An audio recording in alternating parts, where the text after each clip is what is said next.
చూడడానికి, ఆయన గొప్ప కార్యాలందు విశ్వాసం ఉంచడానికి గనక నీ హృదయాన్ని అప్పగిస్తే గొప్ప గొప్ప కార్యాలని నువ్వు చూడగలుగుతావు. ఎస్తేర్ని ఒక్క రాత్రిలోనే రాణిగా మార్చిన దేవుడు నేను ప్రకటిస్తున్న యేసుక్రీస్తు.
నీ కృప నిత్య జీవము, నీ కృప వివరింప నా తరమా యేసయ్యా.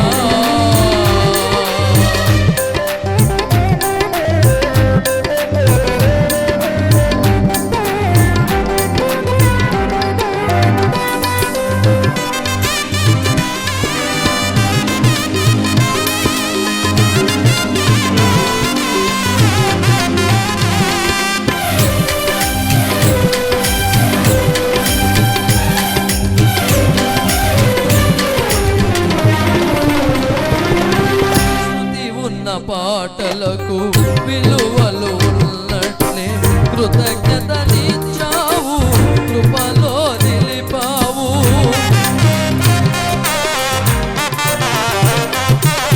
శృతి ఉన్న పాటలకు విలువలు ఉన్నట్లే కృతజ్ఞతనిచ్చావు, కృపలో నిలిపావు. కృంగిన వేళలో నన్ను లేవనెత్తిన చిరునామా నీవేగా. కృంగిన వేళలో నన్ను లేవనెత్తిన చిరునామా నీవేగా. నీ కృప నిత్యముండును, నీ కృప నిత్య జీవము, నీ కృప వివరింప నా తరమా యేసయ్యా.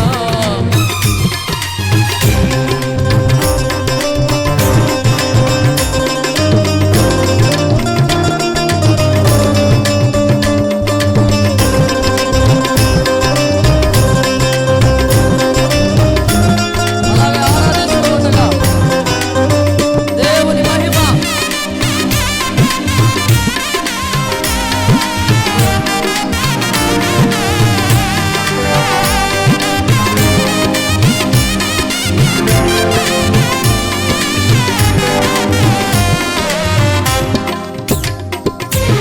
ప్రతి చరణము వెంట పల్లవి ఉన్నట్లే ప్రతి క్షణమున నీవు పలుకరించావు.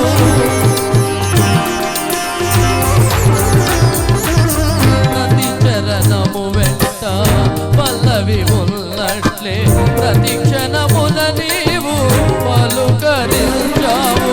ప్రతికూలమైన పరిస్థితులన్నీ కనుమరుగైపోయేనే. ప్రతికూలమైన పరిస్థితులన్నీ కనుమరుగైపోయేనే. రాజమార్గములో నన్ను నడుపుచున్నా నా రాజువు నీవేగా.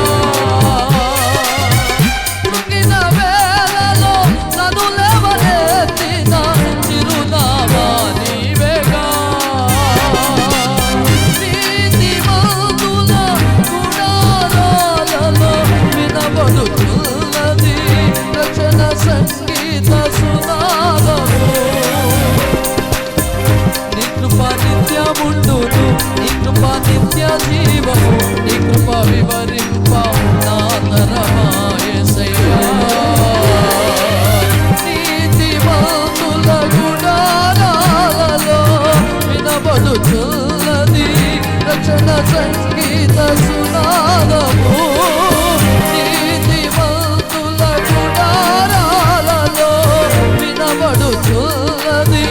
రక్షణ సంగీత సునాదము ఆరాధనా ఆరాధనా ఆరాధనా ఆరాధనా అబ్బా తండ్రి ఆరాధనా హల్లెలూయా ఆరాధనా అబ్బా తండ్రి ఆరాధనా హల్లెలూయా ఆరాధనా ఆరాధనా ఆరాధనా ఆరాధనా ఆరాధనా ఆరాధనా ఆరాధనా ఆరాధనా ఆరాధనా యేసయ్యా ఆరాధనా యేసయ్యా ఆరాధనా. We worship you Lord, we worship you Jesus. We praise your name. Receive పొందుకో అగ్ని అభిషేకం విడుదల స్వస్థత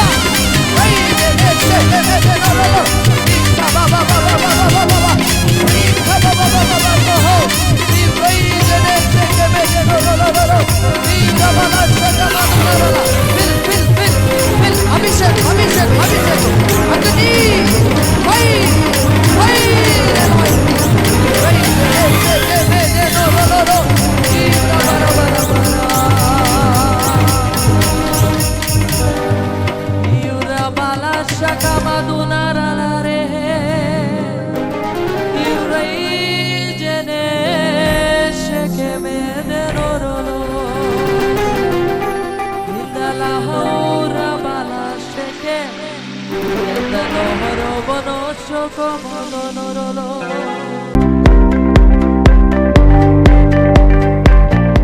సువార్తికుడు కూడా పొడవాటి ప్రయాణాలు చెయ్యాలి. ఆమెన్. దూరంగా వెళ్ళాలి. ఒకరోజు ఆఫ్రికాలో ఉండాలా, మరొక రోజు కొరియాలో ఉండాలా, మరొక రోజు జర్మనీలో ఉండాలా, మరొక రోజు అమెరికాలో ఉండాలా, మరొక రోజు ఇండియాలో ఉండాలా, ఒకరోజు ఆంధ్రాలో ఉండాలా, ఒకరోజు తమిళనాడులో ఉండాలా. దూరాలు వెళ్ళి భూదిగంతాల వరకు వెళ్ళి పొడవాటి ప్రయాణాలు చేసి ఈ వేలు ఏ మాదిరిగా అయితే పొడవుగా ఉందో అలాంటి పొడవాటి ప్రయాణాలు చేసి దేవుని సువార్తను ప్రజలకు విరివిగా అందించాలి. ఆమెన్ చెప్పండి. ఇదే వేలు, ఇది ఉంగరం వేలు. ఈ ఉంగరం వేలు విలువైన వేలు, ఎందుకంటే బంగారం ఉంటుంది కాబట్టి. ఈ ఉంగరం వేలు విలువైన వేలు కాపరి పనిని సూచిస్తూ ఉంది. కాపరి పని విలువైన పని. వజ్రంతో ఉంగరం పెడతాం, బంగారంతో ఉంగరం పెడతాం, విలువైన పని. సువార్తికుడు అనుకోండి, అమెరికాలో ఒక ప్రసంగమే, ఇండియాలో ఒక ప్రసంగమే, కొరియాలో ఒక ప్రసంగమే. ఒక్క ప్రసంగం వస్తే చాలు ప్రపంచం అంతా తిరిగి వచ్చు. దేవునికి స్తోత్రం. కాపరికి అలా కుదరదు. శ్రేష్టమైన ప్రసంగాలు ప్రతి ఆదివారం సిద్ధపరచాలి, ప్రతి శుక్రవారం సిద్ధపరచాలి. ఏ రోజైతే ప్రజలందరూ కూడుకొని సంఘంగా ఉంటారో వారి కోసం ప్రతి దినము కూడా ఫ్రెష్ వర్డ్, రేమా వాక్కుని, విలువైన వాక్కుని, శ్రేష్టమైన వాక్కుని సిద్ధపరిచి ప్రజల యొద్దకు తీసుకురావాలి. విలువైన ప్రసంగాలన్నీ ప్రజలకు ఇవ్వాలి. సువార్తికుడైతే అలా కాదు. కాపరి పని భారం కలిగిన పని. శ్రేష్టమైన ప్రసంగాలు మీకు ఇవ్వాలి. దేవునికి స్తోత్రం. అలా కాకుండా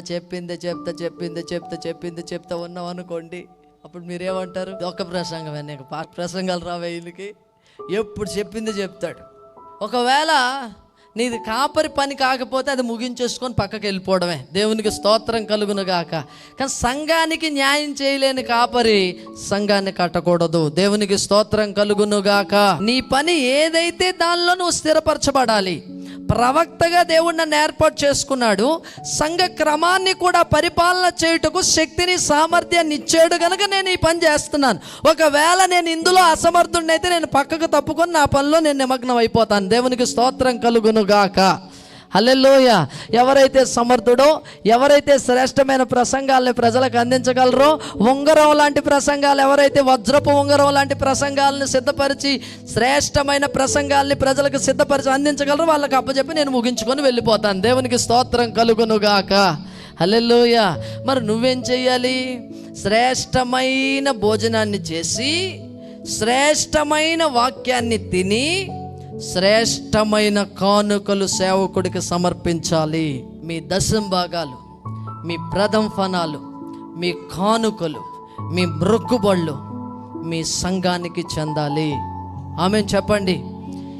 ఏ సేవకునిలో అయితే నీ ఆశీర్వాదం ఉందో, ఏ క్రమాన్నైతే నువ్వు పొందుకుంటున్నావో అక్కడికి నీ దశమ భాగమును, నీ 20వ వంతు, 30వ వంతు, 40, 100 ఎంతైతే అంత శ్రేష్టమైన పదార్థాలన్నిటిలో నీ ఆస్తిలో సైతం భాగం ఇయ్యాలా. దేవునికి స్తోత్రం కలుగును గాక. హల్లెలూయా. నేను చెప్పేది అర్థమవుతుందా? వాక్యోపదేశం పొందువాడు వాక్యోపదేశము చేయువానికి శ్రేష్ఠ పదార్థాలన్నిటిలో భాగం ఇయ్యవలెను అని రాయబడింది. దేవునికి స్తోత్రం కలుగును గాక. ఇచ్చే వ్యక్తిగా మారిపోవాలి. చాలామంది ఈరోజు ఇవ్వకనే నష్టపోతున్నారు. ఈ నష్టానికి కారణం ఏంటి? ఈ అప్పులకు కారణం ఏంటి? ఈ అనారోగ్యానికి కారణం ఏంటి? హాస్పిటల్ డబ్బులు తగలేయడానికి కారణం ఏంటి? ఈ వడ్డీ వ్యాపారాలు చేయడానికి కారణమే, వడ్డీ వ్యాపారస్తులు డబ్బులు కట్టడానికి కారణం ఏంటి? ఈ వ్యాపారంలో నష్టం రావడానికి కారణం ఏంటి? ఒకప్పుడు ఎంతో ఎత్తి ఎదిగి పడిపోవడానికి కారణం ఏంటంటే ఇవ్వకనే. ఇచ్చి దీవించబడిన వారు ఉన్నారు, ఇవ్వక నష్టపోయిన వారు ఉన్నారు. జర్మనీ నుంచి ఒక గొప్ప సేవకురాలు మన విజయవాడ పట్టణానికి వచ్చినప్పుడు ఆమె చెప్పిన మాట నాకు బాగా జ్ఞాపకం ఉందన్నమాట. ఆమె ఏం చెప్పారంటే, దేవుని బిడ్డ, మేమిచ్చి దీవించబడ్డాం, మీరు తీసుకొని నష్టపోయారు.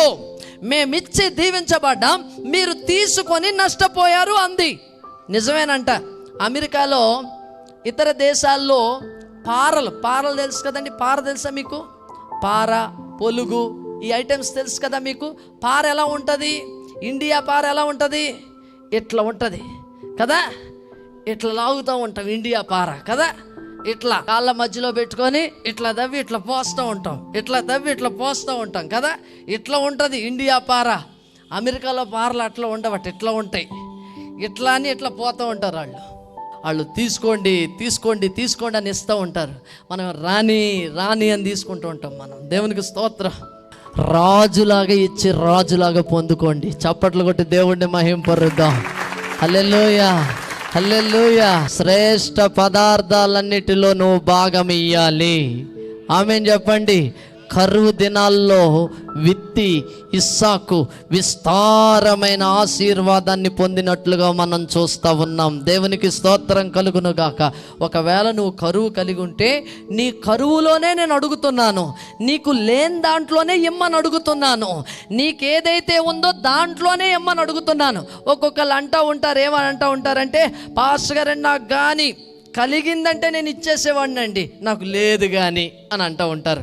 మరొకళ్ళు అంటూ ఉంటారు, అసలు ₹1,00,000 ఉంటే పాస్టర్ గారికి 10 లక్షలు ఇచ్చేసేవాడిని అంటారు. అసలు ₹1,00,000 ఉండాలి కదా నీ దగ్గర. ఉన్న దాంట్లో నమ్మకంగా ఉండు. దేవునికి స్తోత్రం కలుగును గాక. హల్లెలూయా. నేను అతనిలాగా దీవించబడితే అసలు సేవకు ఎంత సపోర్ట్గా ఉండేవాడినో అని అంటూ ఉంటారు. మిక్కిలి కొంచెములో నమ్మకంగా ఉండు, మిక్కిలి కొంచెములో నమ్మకంగా ఉండు, మిక్కిలి కొంచెము జీతములో నమ్మకముగా ఉండు.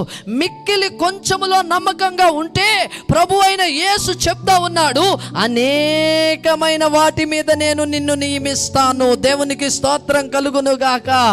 దేవునికి స్తోత్రం. హల్లెలూయా, హల్లెలూయా. క్రైస్తవుడికి సీజన్ అన్ సీజన్ ఉండడానికి వీల్లేదు. మాకు ఒక లారీ డ్రైవర్ ఉన్నాడు. ఆయన ఎప్పుడు చెప్తా ఉంటాడు అన్నమాట, అన్నయ్య అన్ సీజన్ అన్నయ్య. నీకేంట్రా అన్ సీజన్ అంటూ ఉంటాను నేను. లారీ ఓనర్ ఆయన. లారీ కొనుక్కున్నాడు, ఆశీర్వదించబడ్డాడు, బాగా విస్తారంగా దీవించబడ్డాడు. అయితే ఆ గొడవల్లో పడి సంఘాన్ని పక్కన పెట్టి దశంభాగాలు ఇవ్వడం మానేసి ఖర్చులు ఎక్కువైపోయి ఏదేదో అయింది. ఎప్పుడు ఇంటికి వెళ్ళినా అన్నయ్య అన్సీజన్ అన్నయ్య, లేకపోతే కానుక పెట్టేవాడిని అంటున్నాడు. దేవునికి స్తోత్రం. నేనంటాను, నీకు అన్సీజన్ ఏంట్రా? నువ్వు క్రైస్తవుడివి, నువ్వు రాజు బిడ్డవి, నీకు అన్సీజన్ ఏంటి? సీజన్ అన్సీజన్ మనకు కాదు, లోకంలో ఉన్న వాళ్ళకి. దేవునికి స్తోత్రం కలుగును గాక. నువ్వు సీజన్లో దీవించబడాలా, అన్సీజన్లో దీవించబడాలా? చప్పట్లు కొట్టి దేవుణ్ణి మహిమపరుద్దాం. ఒకవేళ మేము ఇచ్చిన వాళ్ళందరూ ఏం దీవించబడుతున్నారండి? నేను చూడండి ఇవ్వకుండా ఎంత బ్లెస్ అయ్యానో అనుకుంటున్నావు, ఒకేసారి ఊడిపోద్ది, జాగ్రత్త. నువ్వు అనుకుంటున్నావు నేను దీవించబట్టిన ఇవ్వకపోయినా బాగానే ఉంది, ఇల్లు కొనుక్కున్నాను, పొలం కొనుక్కుని అంత బాగుంది అనుకుంటున్నావేమో, ఒకేసారి ఊడిపోద్ది అంతా. ఏం కంగారు పడొద్దు, మర్యాదకి ఇచ్చాయి నువ్వు. దేవునికి స్తోత్రం. హల్లెలూయా. దశమభాగం నీది కాదు, అది దేవుంది. నీ దగ్గర ఉంచుకుంటే అది నీకు ప్రమాదం, ఏదో రకంగా ప్రమాదంగా మారిపోద్ది అది నీకు. ఖచ్చితంగా దేవునికి ఇవ్వాలి, నీది నువ్వు పొందుకోవాలి. దేవునికి ఇస్తే ఏం జరుగుతుంది? దొంగ లెక్కలు వేయకూడదు ఎవరు కూడా. అందరూ సరి అయిన లెక్క వేయాలి. ఒక్క రూపాయి కూడా తగ్గించడానికి వీల్లేదు. దశమభాగం దేవుని మందిరపు ధననిధిలోనికి తీసుకొని రావాలి. అప్పుడు ఆయన ఆకాశ వాకిళ్ళు విప్పి పట్టజాలనంత విస్తారమైన దీవెనలు నీ మీద కుమ్మరిస్తాడు. హల్లెలూయా. విత్తనాన్ని విత్తకుండా పంట కోద్దాం అనుకునేవాడు బుద్ధిహీనుడు. దేవునికి స్తోత్రం. దేవుని బిడ్డలారా, చాలా మంది ఎట్లా ఉంటారంటే 10 బస్తాలు దేవుడు ఇచ్చాడు. ఎన్ని ఇచ్చాడు? 10 బస్తాలు. 9 తినేరా నువ్వు, శుభ్రంగా తినేయి, 1 మాత్రం నాకు ఇవ్వు అన్నాడు. అంటే దానికి అర్థం ఏంటంటే, 1 విత్తనాలకి ఉంచుకో. ఒక ఆయన 9 తినేసి 1 మాత్రం విత్తనాలకు ఉంచుకున్నాడు.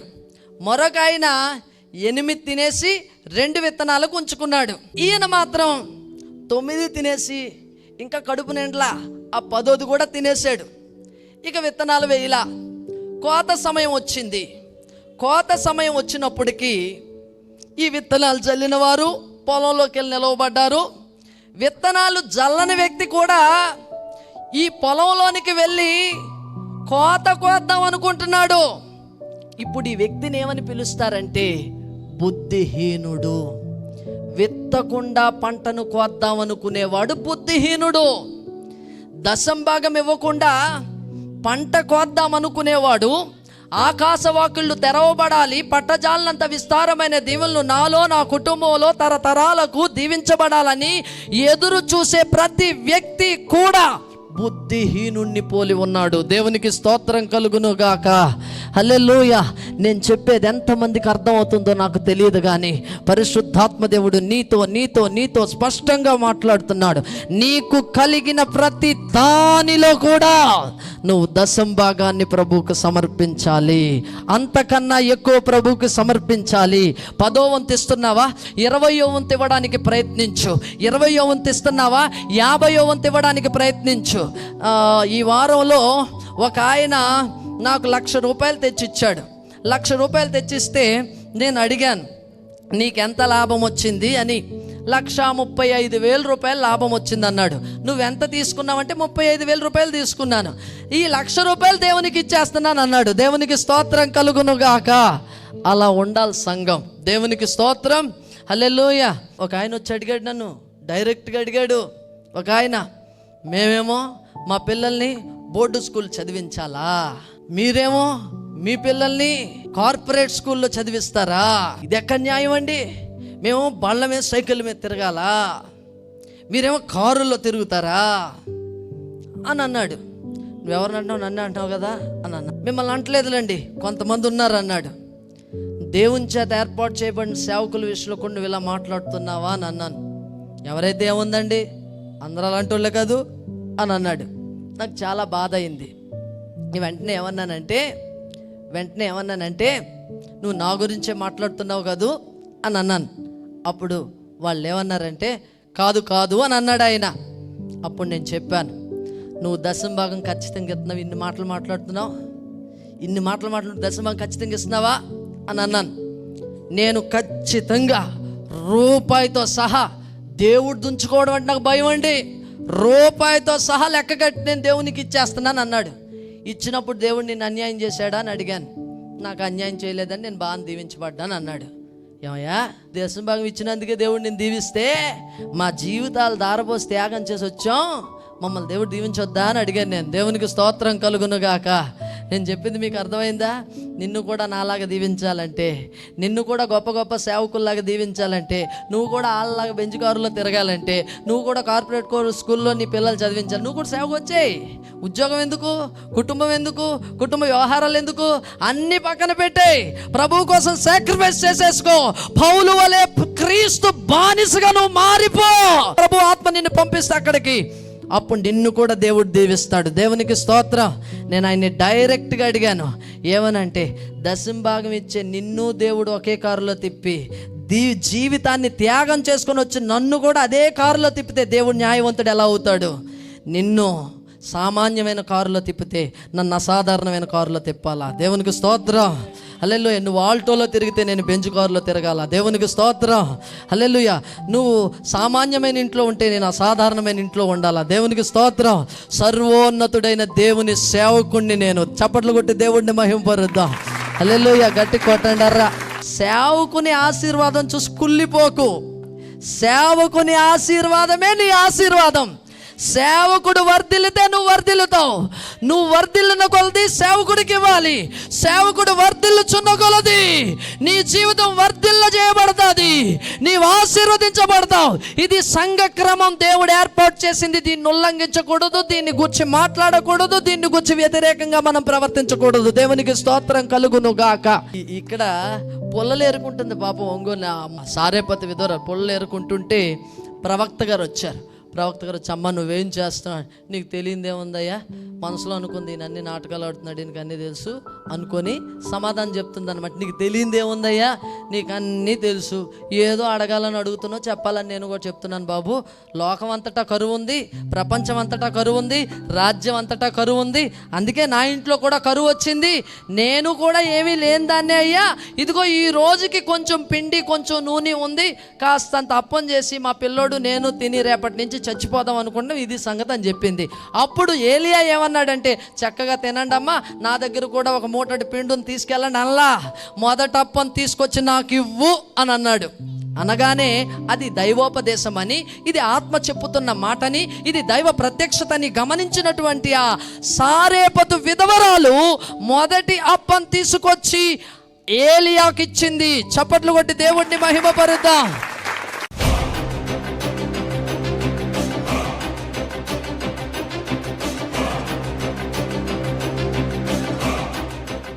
ఇప్పుడే heal right now in the name of Jesus of Nazareth. Yesu నామములో స్వస్థత కలుగును గాక, స్వస్థత కలుగును గాక, స్వస్థత కలుగును గాక. ప్రతి నొప్పి, ప్రతి వ్యాధి శరీరం నుంచి బయటకు పోమని ఆజ్ఞాపిస్తున్నాను. కిడ్నీలో ఇన్ఫెక్షన్స్ యేసు నామములో బయటకు పోమని ఆజ్ఞాపిస్తున్నాను. యేసు నామములో స్వస్థత కలుగును గాక, స్వస్థత కలుగును గాక. లివర్ ఇన్ఫెక్షన్స్ యేసు నామములో స్వస్థత కలుగును గాక. ఓ ఊపిరితిత్తులకు సంబంధించిన వ్యాధులు యేసు నామములో స్వస్థత కలుగును గాక. ఓవర్ వెయిట్ యేసు నామములో స్వస్థత కలుగును గాక. యేసు నామములో అద్భుతాలు జరుగును గాక. నాయనా ఆ సైనస్ మైగ్రేన్ యేసు నామములో తొలగిపోమని ఆజ్ఞాపిస్తున్నాను. ఇప్పుడే స్వస్థత కలుగును గాక. నాయనా ఆ యొక్క కాళ్ళల్లో ఉన్న నొప్పులు, ఆ నీ పెయిన్స్, ఆ యొక్క ఆర్థరైటిస్ యేసు నామములో బయటికి పోమని ఆజ్ఞాపిస్తున్నాను. యేసు నామములో ఆ యొక్క నా ప్రభువా నాయన కణుతులు గడ్డలు కరిగిపోమని ఆజ్ఞాపిస్తున్నాను. రక్తంలో ఉన్న ఇన్ఫెక్షన్ తొలగిపోమని ఆజ్ఞాపిస్తున్నాను. షుగర్ నార్మల్ అవ్వమని ఆజ్ఞాపిస్తున్నాను. నేను బ్లడ్ ప్రెషర్ నార్మల్ అవ్వమని ఆజ్ఞాపిస్తున్నాను. యేసు నామములో స్వస్థత కలుగును గాక. యేసు నామములో స్వస్థత కలుగును గాక. యేసు నామములో స్వస్థత కలుగును గాక. పరిశుద్ధాత్మ దేవుడు అల్లాడుతూ ఉన్నాడు. పరిశుద్ధాత్మ దేవుడు కార్యం చేస్తా ఉన్నాడు. ఇప్పుడే అద్భుతం జరగబోతా ఉంది, జరుగుతూ ఉంది. హల్లెలూయా. యేసు నామములో ప్రతి నొప్పి, నడువున పేసురాలు బయటికి పోమని ఆజ్ఞాపిస్తున్నాను. ఓ యేసు నామములో ప్రతి నొప్పి బయటికి పోమని ఆజ్ఞాపిస్తున్నాను. ఓ స్పైనల్ కార్డ్ ప్రాబ్లమ్స్ యేసు నామములో బయటికి పోమని ఆజ్ఞాపిస్తున్నాను. నరాలకి సంబంధించిన వ్యాధులు యేసు నామములో స్వస్థ కలుగును గాక. యేసు నామములో అద్భుతం జరుగును గాక. యేసు నామములో అద్భుతం జరుగును గాక. యేసు నామములో అద్భుతం, యేసు నామములో అద్భుతం, యేసు నామములో అద్భుతం, యేసు నామములో అద్భుతం. యేసు నామములో స్కిన్ డిసీజెస్ కొన్ని దేవుడు చూపిస్తున్నాడు, పరిశుద్ధాత్మ దేవుడు చూపిస్తున్నాడు. స్కిన్ డిసీజ్ ఎవరికో స్కిన్ డిసీజ్ ఉంది, ఆ స్కిన్ డిసీజ్ చేత బాధపడుతున్నారు, చర్మ సంబంధమైన వ్యాధి చేత బాధపడుతున్నారు. ఇప్పుడే నీకు స్వస్థత వస్తూ ఉంది, ఇప్పుడే నీకు స్వస్థత వస్తూ ఉంది. యేసు నామములో స్కిన్ డిసీజ్ తొలగిపోవును గాక. ఆ శరీరాన్ని పట్టి పీడిస్తున్న మహమ్మారి శరీరాన్ని నుంచి బయటికి పొమ్మని ఆజ్ఞాపిస్తున్నాను. స్వస్థత కలుగును గాక. మంత్ర ప్రయోగాలు యేసునామములో తొలగిపోవును గాక. చేతబడి శక్తులు యేసునామములో లైవైపోవును గాక. యేసునామములో ఓ చిల్లంగి శక్తులు లైమైపోవును గాక. ఓ దయ్యపు శక్తులు లైమైపోవును గాక. యేసునామములో అద్భుతాలు జరుగును గాక. యేసునామములో కృప కలుగును గాక. అల్లాడుతున్న పరిశుద్ధాత్మ దేవుడు ప్రతి ఒక్క జీవితంలో వెలుగు కలుగ చేయును గాక. యేసు నామములో ఉద్యోగాలు లేని వారికి ఉద్యోగాలు, ప్రమోషన్స్ లేని వారికి ప్రమోషన్స్ యేసు నామములో ఇప్పుడే ప్రమోట్ చేయండి. నీ ప్రజల్ని ప్రమోట్ చేయండి. ఆధ్యాత్మికంగా ప్రమోట్ చేయండి. శారీరకంగా ప్రమోట్ చేయండి. అన్ని విషయాల్లో వర్ధిల్ల చేయండి. ఆత్మలో వర్ధిల్ల చేయండి. కృప చూపించండి నాయన. మీకు స్తోత్రం స్తోత్రం స్తోత్రం. అద్భుతం జరుగును గాక. యేసు నామములు ఇప్పుడే ఇప్పుడే ఇప్పుడే. హల్లెలూయా. యేసు నామములో అడుగుచున్నాను తండ్రి. ఆమేన్.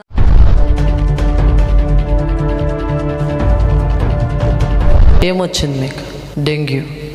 అప్పటి నుంచి మీకు తల తిరుగుతుంది. దేవుడు ఏదైతే అంటే ఆ తిరిగినట్టుగా డిస్టర్బెన్స్ చూపించారో ఆ డిస్టర్బెన్స్ అంతటిని దేవుడు తొలగించబోతున్నాడు. అద్భుతం చేయబోతున్నాడు దేవుడు. చప్పట్లు కొట్టి దేవుడిని మహిమపడదాం గట్టిగా. ప్రతి దురాత్మ, చీకటి, అంధకార శక్తుల ప్రభావం అంతటిని నజరేయుడైన యేసు శక్తి గల నామములో బయటికి పొమ్మని ఆజ్ఞాపిస్తున్నాను. స్వస్థత కలుగునుగాక. ఎవ్రీ సిక్నెస్ ఈ శరీరం నుంచి బయటికి పొమ్మని ఆజ్ఞాపిస్తాను. ఆమేన్ ఆమేన్. Bless this. దేవుడు అద్భుతంగా వివాహం చేయబోతున్నాడు. ఆమేన్. హల్లెలూయా. గొప్ప సంబంధాన్ని దేవుడు సమకూర్చబోతున్నాడు. చప్పట్లు కొట్టి దేవుడిని మహిమపడదాం. హల్లెలూయా. నజరేయుడైన యేసు నామములో ఎవ్రీ డిస్టర్బెన్స్ ఈ యొక్క మైండ్లోంచి బయటికి పొమ్మని ఆజ్ఞాపిస్తున్నాను. సంపూర్ణ ఆరోగ్యాన్ని యేసు శక్తిగల నామంలో ప్రవచిస్తున్నా. నడినెత్తి మొదలుకొని అరికాలు వరకు స్వస్థత కలుగునుగాక. ఎవ్రీ సిక్నెస్ శరీరాన్ని నుంచి బయటికి పొమ్మని ఆజ్ఞాపిస్తున్నాను. కడుపు నొప్పి ఏ కారణము చేత వచ్చినప్పటికీ అది యేసు నామములో బయటికి పొమ్మని ఆజ్ఞాపిస్తున్నాను. సంపూర్ణ స్వస్థత యేసు శక్తిగల నామంలో ప్రవచిస్తున్నాను. హల్లెలూయా.